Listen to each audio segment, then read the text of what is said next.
बादशाह अकबर अपने सभी दरबारियों में से बीरबल को सबसे ज्यादा पसंद करते थे और उनकी तरफदारी भी किया करते थे।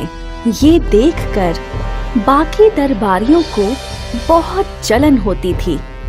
उन सब ने राज्य के कई और लोगों के साथ मिलकर बीरबल की इज्जत गिराने की बहुत सी योजनाएं बनाई, पर कभी सफल नहीं हो पाए। राजा अकबर का नाई भी बीरबल से बहुत जलता था, तो उसने बीरबल के खिलाफ बहुत ही शातिर योजना बनाई। एक दिन वो राजा अकबर की दाढ़ी बनाने आया और मौका पाते ही बोला, जहांपना, कल रात मेरे सपने में आपके अब्बू जान आए थे। क्या? सच में? क्या कहा उन्होंने तुमसे? जहांपना, वो बोले कि वो जन्नत में बहुत खुश हैं, पर कभी कभी जो उन्हें हंसा के उनका मनोरंजन कर सके, किसी ऐसे इंसान की कमी महसूस होती है। जहांपना, आपको इस बारे में कुछ करना होगा। आपको अपने अब्बू के मनोरंजन के लिए किसी मजाकिया इंसान को भेजना होगा। मुझे यकीन है आपके अब्बू बेहद खुश होंगे और आप पर दुआओं की बरसात करेंगे। नाई ने अकबर को सोच में देखकर उसी वक्त बीरबल का नाम लिया और ये सुनकर बादशाह अकबर ने भी खुशी से हाँ कर दी। बादशाह अकबर ने बीरबल के लिए बुलावा भेजा और ये देखकर नाई बहुत खुश हुआ। बादशाह अकबर, आपने मुझे याद किया? बीरबल, मुझे इस बात पर कोई शक नहीं कि तुम हमारे लिए किसी भी चीज का त्याग कर सकते हो। पूरा यकीन है कि हमारी किसी भी बात से इनकार नहीं करोगे। जी जहांपना, आपने बिल्कुल सही फरमाया। तो जाओ मेरे अब्बू के पास जन्नत में उनके मनोरंजन के लिए।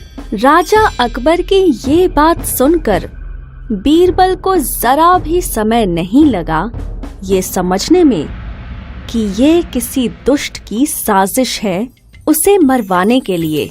जी महाराज, आपका हुक्म सर आंखों पर। मुझे जन्नत जाने के लिए तैयारी करनी होगी।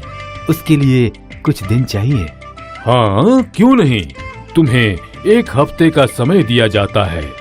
जन्नत जाने के लिए तैयार हो जाओ। बीरबल अपने घर वापस आ गया और अपनी जान बचाने के बारे में सोचने लगा और तभी उसे एक तरकीब सूझी। बीरबल ने अपने घर के पास एक गड्ढा खोदा जो उसके लिए कब्र का काम करेगा और उस गड्ढे से एक सुरंग बनाई जो उसके घर के एक कमरे में जाकर खुली। काम खत्म हो जाने पर बीरबल वापस दरबार में आया। मैं जन्नत जाने के लिए तैयार हूँ, पर मेरी 2 शर्तें हैं। तुम्हारी आखिरी इच्छा पूरी करना मेरे लिए बहुत खुशी की बात है। बोलो, क्या शर्तें हैं तुम्हारी?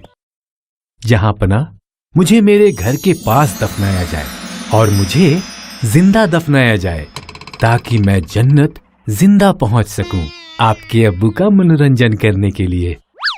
अकबर ने बीरबल की बात मान ली। ये सुनकर बाकी सब बीरबल से जलने वाले दरबारी और उस नाई की खुशी का ठिकाना नहीं रहा। ये सोचकर कि आखिरकार बीरबल से पीछा छूटेगा, अगले ही दिन बीरबल को घर के पास दफना दिया गया।